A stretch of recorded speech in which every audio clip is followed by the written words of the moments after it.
मैं एक मामूली औरत हूँ। इतनी मामूली हूँ कि आपकी नज़र भी मुझ पर नहीं पड़ी, लेकिन मैं आपको देख रही हूँ। आप अपनी बीवी के साथ डॉक्टर के यहाँ जा रहे हैं, उसकी कोख में लड़की या लड़का यह जानने के लिए। असल में आप अपनी लड़की की हत्या करना चाहते हैं।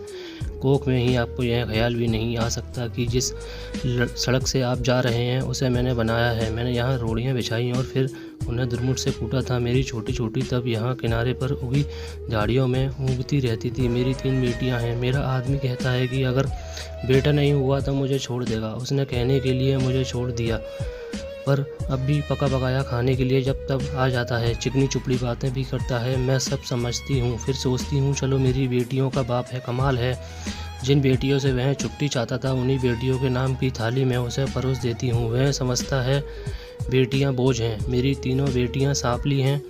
उनकी काली आंखें हैं, बड़ी बड़ी पके जामुनों जैसी, हाथ बड़े फुर्तीले हैं, खूब काम करती हैं। मेरी तरह वे तरह तरह के धंधे पीटेंगी, पर फिर भी उनके होने से मुझे बड़ी तसल्ली है। मैं अकेली तो नहीं हूँ ना। तुम समझते हो लड़कियाँ बेकार होती हैं, औरतों के कामों को आप जानते ही नहीं। अरे देखो, मैंने सड़क बनाई, धान की रोपाई की, कपास चुना, कपड़े की फैक्ट्री में रीलिंग की, आलू खोदे, 3 बेटियों को जन्म दिया, पाला पोसा। क्या मैं बेकार हूँ? ये जो तुम चाय पीते हो इसकी पत्तियाँ भी लड़कियाँ ही चुनती हैं, और क्या क्या नहीं करती। इतने धंधे औरतें करती हैं कि गिनवाने मुश्किल हैं। और तुम्हारा ये सूटर कोई 1 पाउंड का होगा। 1 पाउंड ऊन इतनी होती है कि दिन रात लगकर 3 दिन में उसका सूटर बनता है, जिसके मुझे 12 रुपये मिलते थे।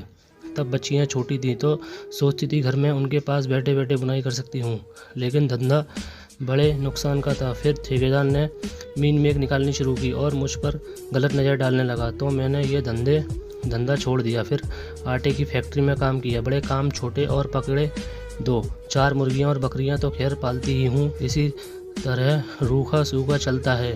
ये जो तुम्हारी बीवी ने रेशमी साड़ी पहन रखी है, इसके धागे भी औरतें तैयार करती हैं, कीड़े पालती हैं। मुश्किल काम है। जांग में घाव हो जाते हैं, धान की रोपनी में भी पैरों में हारवे हो जाते हैं, और कमर झुके झुके टूट जाती है। मुझ पर पैसे होते तो अपनी लड़कियों को पढ़ाती लिखाती, उन्हें मास्टरनी बनाती या डॉक्टरनी। तुम खुद पढ़े लिखे हो, पैसे वाले भी दिखते हो। तुम लड़कियों का गर्व क्यों गिरवाना चाहते हो? तुम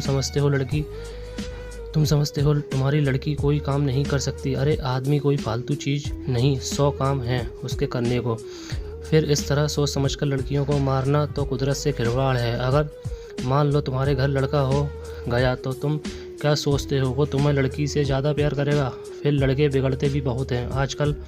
उनका ध्यान शरारत, ताश और मारपीट में ज़्यादा हो गया है। मान लो लड़की ही पैदा हो जाए तो क्या? तुम उसे पढ़ाना लिखाना, वो तुम्हें खूब प्यार करेगी। लड़कियां माँ बाप को खूब प्यार करती हैं। तुम्हारे घर में रौनक होगी सो अलग से।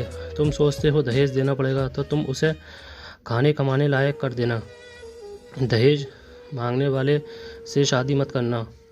हो सकता है आप ही ऐसा लड़का मिल जाए जो बिना दहेज के शादी कर ले। अगर ना मिले तो क्या वो कमाएगी, खाएगी और तुम्हारा सहारा बनेगी। हो सकता है वह तुम्हारा नाम रोशन कर दे। तुम्हारे लिए क्या पैसा ही सब कुछ हो गया है, या दुनिया का डर अपनी बेटी से भी बड़ा हो गया? आखिर तुम अपनी बेटी को प्यार तो कर ही सकते हो, और बेटी भी तुम्हें प्यार कर सकती है। माँ बाप और बच्चे का इतना रिश्ता बहुत हुआ। इसके लिए तो आदमी जीता है।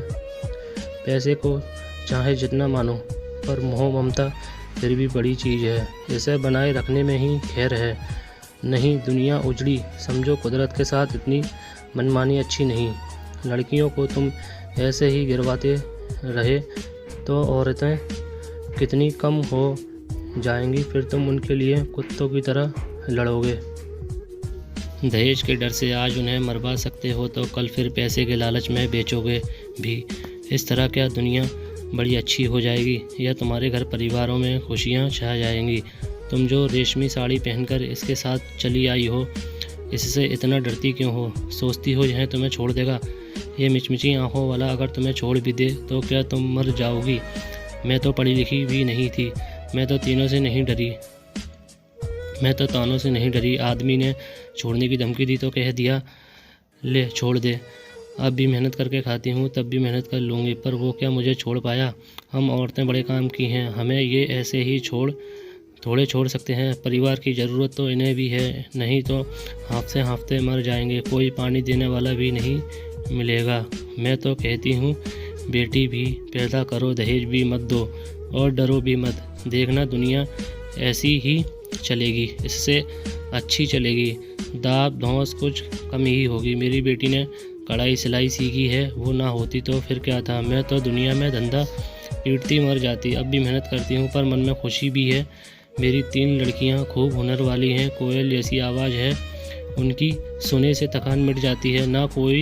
ना करे कोई शादी, अपनी ज़िंदगी भाड़ बनाएगा, और जो शादी करेगा सो भगवान होगा। चलती हूँ, ये ठेकेदार आता दिखता है, आँखों से कम सूझने लगा है। ये जो लिबर्टी सिनेमा है ना, इसे गिराना है। मालिक यहाँ पूरी बाजार भर दुकानें बनवाना चाहता है। यही मलबा ढोने का काम करूँगी। काम तो ठीक है, मैंने बहुत किया है, पर इसके सामने ये डॉक्टर की दुकान है, यहाँ लड़का लड़की टेस्ट होता है। बस इसे देख देख के मन में बेचैनी बनी रहती है। घड़ी घड़ी तुम्हारे जैसों की सूरत देखनी पड़ेगी, हत्यारों की। बस कहीं और काम मिला तो ये जगह छोड़ दूँगी, देखूँ तब तक तो यही काम करना पड़ेगा। मैं पढ़ी लिखी होती तो यही सब बातें लिख देती, फिर जो तुम भी मेरी बात किताब में पढ़ लेते, पढ़कर तुम भी कहते करतारी देवी बात तो पते की कहती है। दोस्तों, ये कहानी आपको कैसी लगी कमेंट करके ज़रूर बताएं। मेरे चैनल को सब्सक्राइब करना ना भूलें और वीडियो को ज़्यादा से ज़्यादा लाइक शेयर करें। Thank you. फिर मिलते हैं अगली वीडियो में।